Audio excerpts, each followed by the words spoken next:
जब भी अमेरिका या रशिया दोनों एक दूसरे के अगेंस्ट खड़े हो जाते हैं, समझ लेना वर्ल्ड वॉर शुरू हो गया। लाइका नामी एक कुतिया थी, जिंदा इंसान को भेजने से पहले जानवर को भेजना है ना, तो इसको भेजा गया। इतनी सारी जो बाउंड्रीज बनाई गई तो दुश्मन भी पैदा हो गए। इनका कहना यह था कि Russia be careful, I am going to rule on space, और स्पेस में अगर मैं जाऊंगा, अगर मैं वहां पे अगर मैं रूल करूंगा तो मैं तुम पे कभी भी कहीं से भी मैं तुम पे बम या डिस्ट्रॉय कर सकता हूँ, बम गिरा सकता हूँ। कुछ और भी चाहिए था इनको, तो वो कुछ और क्या चाहिए था, अपने घर पे बैठ के उसको डिस्ट्रॉय करना था, दूसरे कंट्री को डिस्ट्रॉय करना था, वो टेक्नोलॉजी चाहिए थी। सेकेंड वर्ल्ड वॉर में ऐसा क्या हुआ था जो कि इतनी सारी डेवलपमेंट्स हो गई, अगर वो देशभक्त नहीं है तो वो ये काम ठीक से नहीं कर पाएंगे, वो साइंटिस्ट हो या आपका सोल्जर हो, दोनों को देशभक्त होना जरूरी है। Welcome to NCSC IAS Delhi. Today we are going to discuss one of the most important topic of UPSC, which is science and technology, in which today we are going to discuss the space and technology. And space and technology plays very important and very crucial role in geopolitics.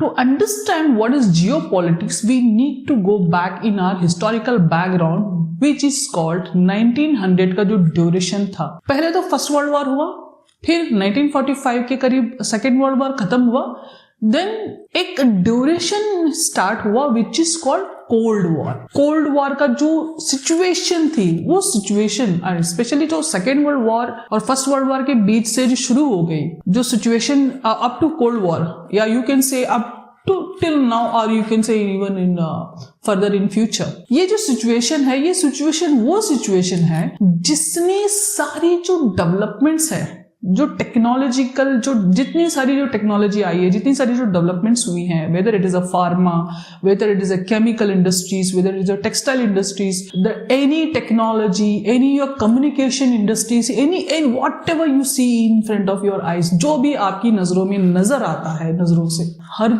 चीज second world war के बीच में या second world war के बाद शुरू हुई है। तो पहले तो हम ये समझते हैं कि सेकेंड वर्ल्ड वॉर में ऐसा क्या हुआ था जो कि इतनी सारी डेवलपमेंट्स हो गई इमीडिएट आफ्टर सेकेंड वर्ल्ड। यहां तक कि आपकी जो पैरासिटामोल टैबलेट्स है, उससे लेके आपकी जो जीन्स पैंट है, आपका जो टी शर्ट है, यहां तक कि आपका जो बारूद का इस्तेमाल, एटॉमिक पावर से लेके हर चीज, बैंडेज कपड़े तक, हर चीज सेकेंड वर्ल्ड वॉर के ड्यूरेशन में डेवलप हुई या तो सेकेंड वर्ल्ड वॉर के बाद डेवलप हुई।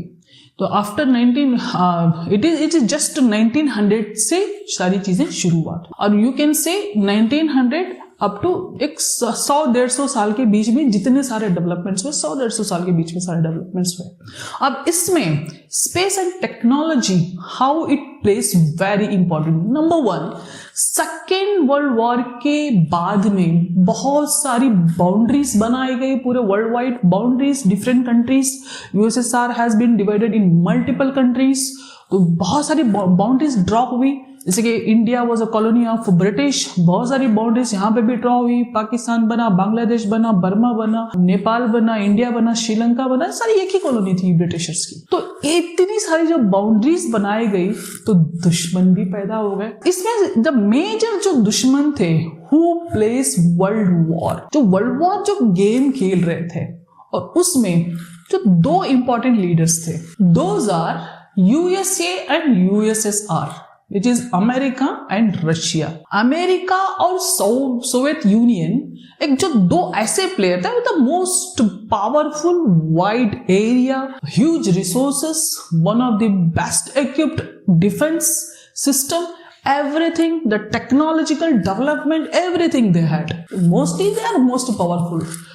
जब भी अमेरिका या रशिया दोनों एक दूसरे के अगेंस्ट खड़े हो जाते हैं, समझ लेना वर्ल्ड वॉर शुरू हो गया। सेकेंड वर्ल्ड वॉर से पहले लोग तलवार लेके लड़ते थे, लोगों को लड़ना मतलब एक राजा दूसरे राजा से जा रहा है, ऐसे ही छेड़छाड़ किया, मारतोड़ हो रही, यही चीजें हो रही थी। लेकिन जब वर्ल्ड वॉर हुए, जब the huge powerful the biggest continents north America and Asia part of Europe, तो दो अलग अलग कॉन्टिनेंट के जो दो powerful the resourceful countries stood against each other, that is called world war. When they stop fighting with each other, that is called cold war. Cold war की जो situation थी, when they stopped colonising anyone, then the countries emerged. Countries पैदा, इन्होंने जहां पे जगह छोड़ दी थोड़ी सी, वहां पे एक कंट्री पैदा हो जाता था. That was the situation of America and Russia. तो अमेरिका और रशिया की जो सिचुएशन थी, they played very huge and important and very crucial role in world's geopolitics. तो यहाँ पे सबसे पहले तो इनको, पहले तो दुश्मन थे. वर्ल्ड वॉर सेकेंड में they were against each other. Immediate after world war 2 इन दोनों को कुछ ऐसी टेक्नोलॉजी चाहिए थी जो अपने घर पे बैठ के एक दूसरे को डिस्ट्रॉय कर सके. कुछ ऐसी टेक्नोलॉजी चाहिए थी. इनके पास बम थे, एटम बम तो इन्होंने बना लिए थे, जापान पे डाल दिया था. Hiroshima Nagasaki episode, second world war, end of second world war is the reason for Nagasaki and Hiroshima. लेकिन इनके पास कुछ और भी चाहिए था इनको. तो वो कुछ और क्या चाहिए था? अपने घर पे बैठ के उसको डिस्ट्रॉय करना था, दूसरे कंट्री को डिस्ट्रॉय करना था. वो टेक्नोलॉजी चाहिए थी. अभी भेज के तो कर सकते थे, या फ्लाइट में जाके वहां पे बम डाल के आना पड़ता था, जैसे कि जापान में हुआ.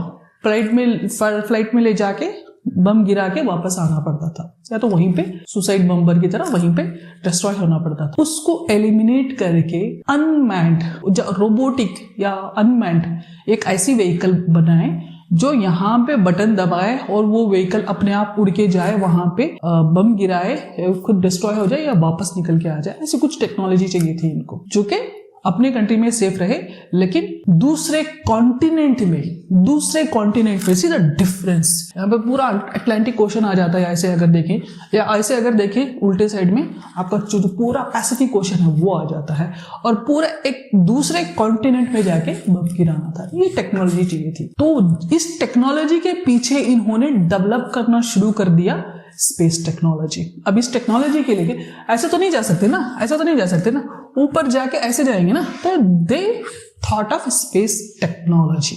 तो here the development of space technology started. तो now will see where space comes.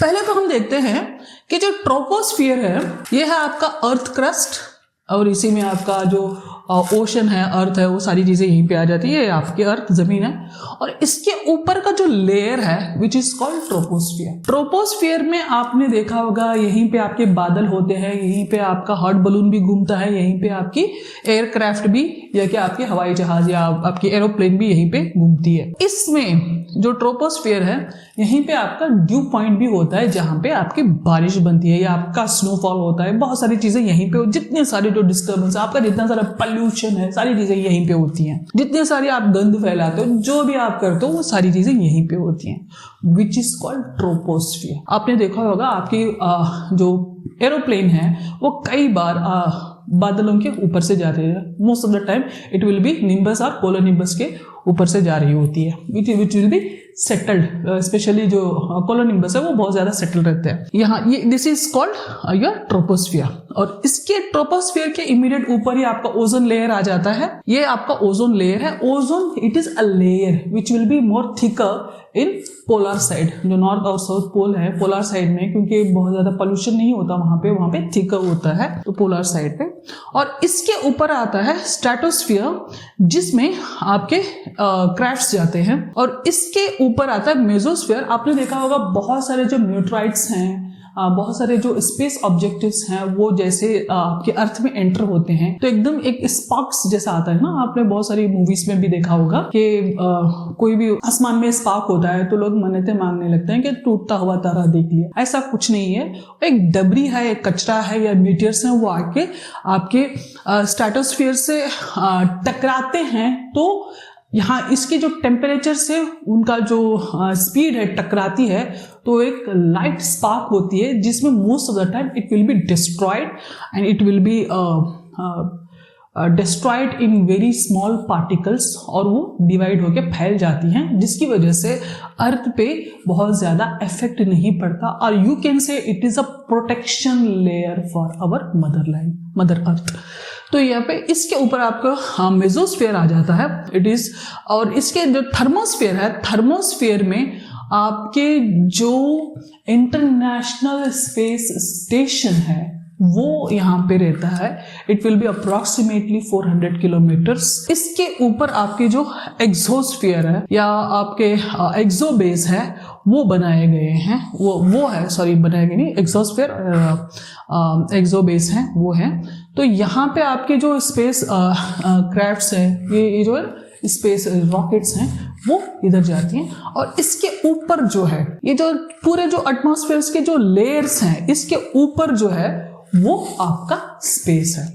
जैसे इन लोगों के दिमाग में आया, अमेरिका और रशिया के दिमाग में जैसे आया कि हम एक दूसरे को बर्बाद करने के लिए क्या क्या इनिशिएटिव ले सकते हैं, तो सबसे पहले अमेरिका ने ये डिक्लेयर किया कि I am going to launch a space rocket और स्पेस क्राफ्ट, जिसमें हम अपनी जो टेक्नोलॉजी है वो हम पूरी दुनिया को दिखाएंगे कि हम स्पेस में भी जा सकते हैं। और इसका मतलब ये था कहीं ना कहीं, which is called geo politics. Geo का मतलब है जमीन, और जमीन की जो पॉलिटिक्स है which is played in space. तो जियो पॉलिटिक्स ये थी कि इनका कहना ये था कि Russia be careful, I am going to rule on space, और स्पेस में अगर मैं जाऊंगा, अगर मैं वहां पे अगर मैं रूल करूंगा तो मैं तुम पे कभी भी कहीं से भी मैं तुम पे बम या डिस्ट्रॉय कर सकता हूं, बम गिरा सकता हूं, एनीथिंग लाइक दैट। तो यहाँ पे जैसे ही came in the field, Russia America जैसे फील्ड में आया, तो इन 1945 वाज द टाइम जब सेकेंड वर्ल्ड वॉर खत्म हुआ था, हिरोशिमा नागासाकी एपिसोड 1945। और इसके बाद बहुत सारी कंट्रीज में बहुत सारे डेवलपमेंट्स हुए, बहुत सारी बाउंड्री ड्रॉ की गई। 1945 के बाद हर कंट्री का अलग अलग यहाँ पे कंट्रीज बन रहे थे। कोई कम्युनिस्ट ले रहा था, कोई डेमोक्रेसी ले रहा था, कोई कुछ अपनी पॉलिसीज बना रहे थे, फॉरेन पॉलिसीज बना रहे थे। लेकिन अमेरिका और रशिया स्पेस टेक्नोलॉजी में अपनी पकड़ बना रहे थे, अपनी होड़ पे लगे हुए थे। तो here when America said in 1955 I am going to launch a space craft, या मैं अपना सैटेलाइट लॉन्च करूंगा, या मैं स्पेस क्राफ्ट लॉन्च करूंगा, तब रशिया ने अपना 1957 में 55 में उन्होंने बोला 2 साल बाद रशिया ने अपना सबसे पहला स्पुतनिक 1 लॉन्च कर दिया स्पेस में। Sputnik 1 which is world's first the spacecraft था या स्पेस रॉकेट था, वो लॉन्च कर दिया। और इमीडिएट आफ्टर द स्पुतनिक 2 में लाइका नामी एक कुतिया थी, इसको एक जिंदा कुतिया थी, जो कि जिंदा इंसान को भेजने से पहले जानवर को भेजना है ना, तो इसको भेजा गया स्पुतनिक 2 में। And it happened before even USA think of, USA के सोचने से पहले इन्होंने इसको भेज दिया स्पेस में। और वैसे ये गई इसके बाद व्हेन दे टॉक अबाउट मैं अमेरिका में बैठा रहूंगा और मैं रशिया पे बम गिराऊंगा, तो इसके लिए आपको क्या चाहिए? तो इस पर टेक्नोलॉजी चाहिए। और टेक्नोलॉजी में अब क्या चाहिए? आपको टेक्नोलॉजी चाहिए, एक ऐसी टेक्नोलॉजी जो मिसाइल का काम करे, जो रॉकेट का काम करे। तो वो टेक्नोलॉजी और वो मिसाइल, वो रॉकेट, द पहला जो टेक्नोलॉजी था, the development, the intention was intercontinental ballistic missile, the power. तो जो इंटरकॉन्टिनेंटल ब्लास्टिक मिसाइल थी, वो जो एरिया कवर कर सकती थी, इट वाज अप्रोक्सीमेटली 18,000 किलोमीटर। अभी जो है 18,000 किलोमीटर रशिया का है, और जो इंटरकॉन्टिनेंटल ब्लास्टिक मिसाइल जो यूएसए का है वो अप्रोक्सीमेटली 12,000 किलोमीटर का है, 12,000 किलोमीटर। एंड चाइना का अप्रोक्सीमेटली 14 to 15,000 किलोमीटर, और यूनाइटेड किंगडम का 12,000 किलोमीटर। जबकि इंडिया का अभी उतना नहीं है। India is not in this field. हाँ, yes, we have made BrahMos with the help of Russia. India ने इसमें कोई अपनी डेवलपमेंट नहीं बनाई, क्योंकि अभी इंडिया दूसरे कंट्रीज पे डिपेंडेंट है for so many technological developments, so many things in this field. तो इंडिया के पास नहीं है। जो ब्रह्मोस हमने बनाया that is with the help of Russia. This was the agenda कि हम अपने कंट्री में बैठ के दूसरे कंट्री पे हम अटैक करें। जो स्पेस एंड टेक्नोलॉजी की बात हो रही है यहाँ पे, और स्पेस एंड टेक्नोलॉजी शुरुआत कहाँ से हुई?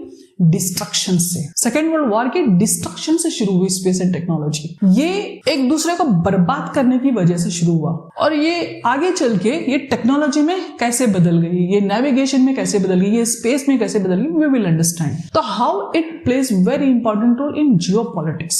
तो सेकेंड वर्ल्ड वॉर के बाद मेन रीजन था कि अपने आप को मजबूत बनाना। अपने आप को मजबूत बनाना, दिमाग में ताकत होना। वो कहते हैं ना कि बाजू में ताकत हो, लेकिन बाजू से ज्यादा दिमाग में ताकत। तो दिमाग में ताकत, जो साइंटिस्ट और एक सोल्जर में क्या डिफरेंस होता है, both are heroes, both plays very important role to protect your country. Unless until they are not patriotic, अगर वो देशभक्त नहीं है तो वो ये काम ठीक से नहीं कर पाएंगे। वो साइंटिस्ट हो या आपका सोल्जर हो, दोनों को देशभक्त होना जरूरी है। तो दोनों का रोल एक ही है, to protect the country. To protect the country you have to play very important role in your field. And here इसका जो रिजल्ट था, एक दूसरे को बर्बाद करने का जो रिजल्ट था, वो आपकी जियोपॉलिटिक्स में कैसा रोल प्ले करता है, और वही चीज आपके जो डेवलपमेंट में, आपके जो कम्युनिकेशन में, हर चीज में कैसे इंपॉर्टेंट रोल निभाती है, we will understand.